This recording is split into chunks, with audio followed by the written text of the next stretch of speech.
Bonjour, bienvenue pour un nouvel épisode de From Europe with Love, depuis le FIC toujours, où l'on parle de cet activisme européen autour de la cybersécurité, tout ce qui change aujourd'hui venant de l'Europe et qui a un impact sur nos entreprises. Mon invité est Nicolas Hernandez, le patron PDG de Aleph Network. Alors, Aleph Network, on vous appelle, je crois, le Google du Dark Web. Qu'est-ce que ça veut dire ? Alors c'est un grand mot pour dire quelque chose de simple. On est tout simplement un moteur de recherche et d'analyse un petit peu spécifique, puisqu'au lieu d'aller dans le web standard, on va travailler sur des zones beaucoup plus profondes. On va trouver de la donnée grise au sens au GOSINT. On va retrouver des typologies de données qui vont avoir du sens dans la protection des actifs, des entreprises, des banques, des assurances, mais aussi des PME et des TPE.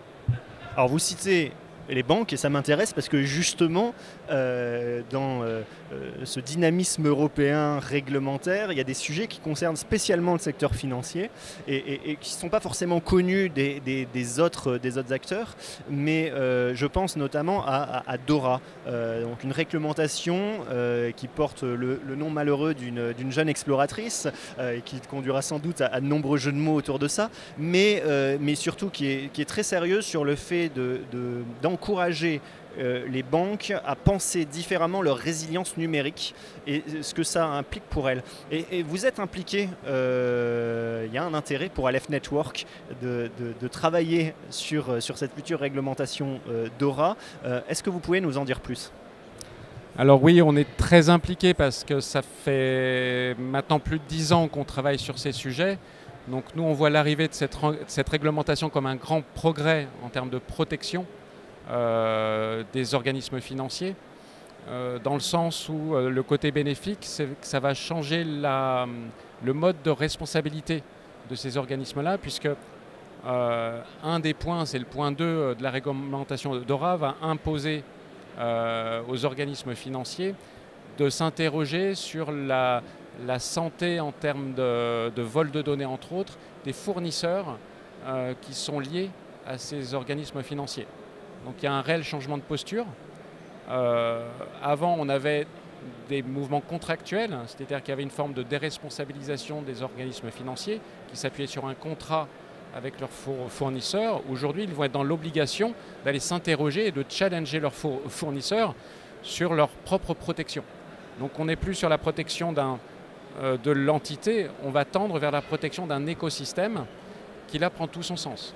Alors c'est effectivement très intéressant parce que ça fait passer un message qui est un message évidemment aujourd'hui de l'interdépendance de nos entreprises et du fait que ce terme de résilience qui a gagné beaucoup en attractivité ces derniers mois, ces dernières années ne peut s'entendre en tant que résilience numérique que dans une vision qui dépasse le périmètre de l'entreprise, les frontières naturelles de l'entreprise.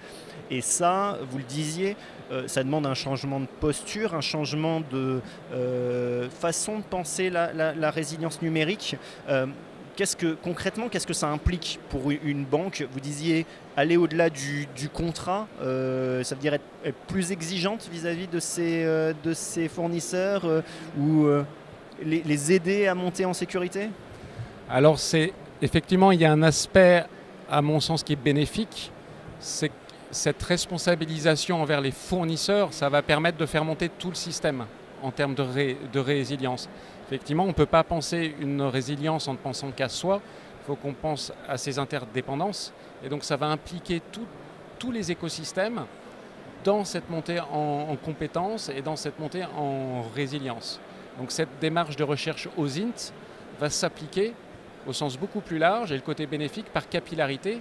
L'ensemble des écosystèmes va monter en résilience et donc va renforcer la solidité de l'ensemble des systèmes.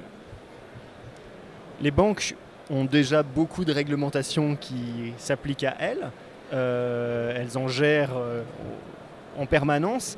Elles ont des enjeux, elles sont très expertes en matière de conformité, d'adaptation à ces sujets. Est-ce qu'aujourd'hui, elles vous semblent prêtes à passer ce cap de se tourner et de penser différemment leur relation avec les fournisseurs, au-delà de je coche des cases quelque part, qui est un peu quand on fait de la conformité, on ne fait pas forcément de la sécurité, dira-t-on. Exactement, la conformité va prendre une autre saveur.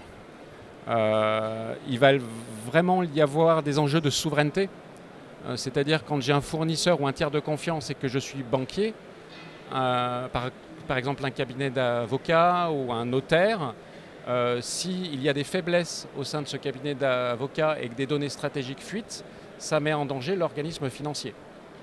Et ça, c'est central. Et surtout sur la question des tiers de confiance, c'est vraiment le point de faiblesse dans cette chaîne de confiance. Donc il va falloir sécuriser cet ensemble-là.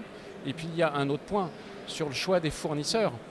On va se concentrer sur un système qui va s'européaniser, sachant que DORA est applicable en Europe.